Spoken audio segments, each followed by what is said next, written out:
शिव को भोलेनाथ कहते हैं क्योंकि शिव सादगी पसंद ईश्वर हैं।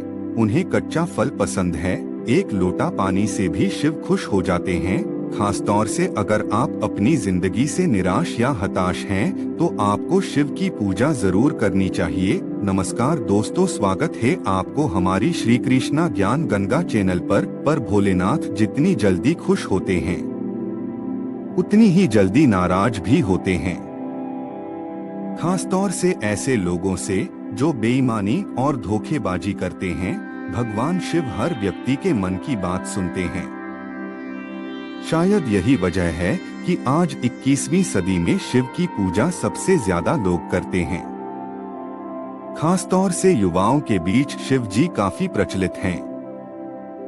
लेकिन भगवान शिव जितनी जल्दी प्रसन्न होते हैं, उनका गुस्सा उससे भी प्रलयंकारी है। आपने सुना होगा कि ऊपर वाले से कुछ छुपा नहीं होता।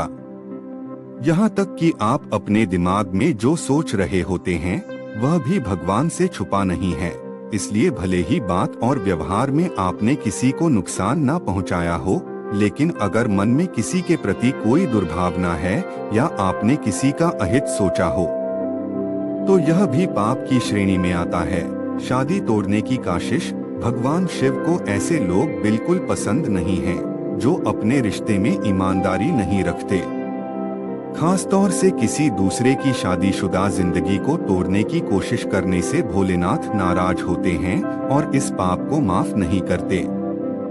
दूसरे के पति या पत्नी पर बुरी नजर रखना या उसे पाने की इच्छा करना भी पाप की श्रेणी में आता है। पैसों की धोखेबाजी, दूसरों का धन अपना बनाने की चाह रखना, पैसों की हेराफेरी करना और धन संपत्ति लूटना भी पाप की श्रेणी में आता है। भगवान शिव के लिए यह अक्षम्य अपराध है।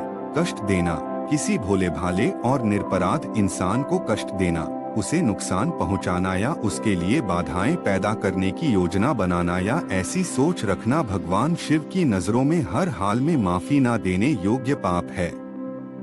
गलत रास्ता अपनाना, कुछ लोग रास्ता भटक जाते हैं, पर सही निर्देश मिलने पर वापस सही रास्ते पर आ जाते हैं। पर कुछ लोग ऐसे भी होते हैं जो सही सुझाव मिलने के बावजूद बुराई का साथ नहीं छोड़ते और बुरी राह को खुद चुनते हैं। ऐसे लोगों के पाप अक्षम्य होते हैं। बुरी सोच। शिव पुराण के अनुसार जिस प्रकार आप किसी का बुरा नहीं करने के बावजूद उसके लिए बुरी सोच रखने के कारण भी पाप के हकदार और दंड की श्रेणी में आ जाते हैं, उसी प्रकार भले ही आपने अपने कार्य से किसी का बुरा ना किया हो, लेकिन आपकी बोली अक्षम्य पापों का हकदार भी बना सकती है। गर्भवती महिला को कुवचन, किसी गर्भवती महिला या मासिक के दौरान किसी महिला को कटु वचन कहना या अपनी बातों से उनका दिल दुखाना शिव की नजरों में अक्षम्य अपराध और पाप है।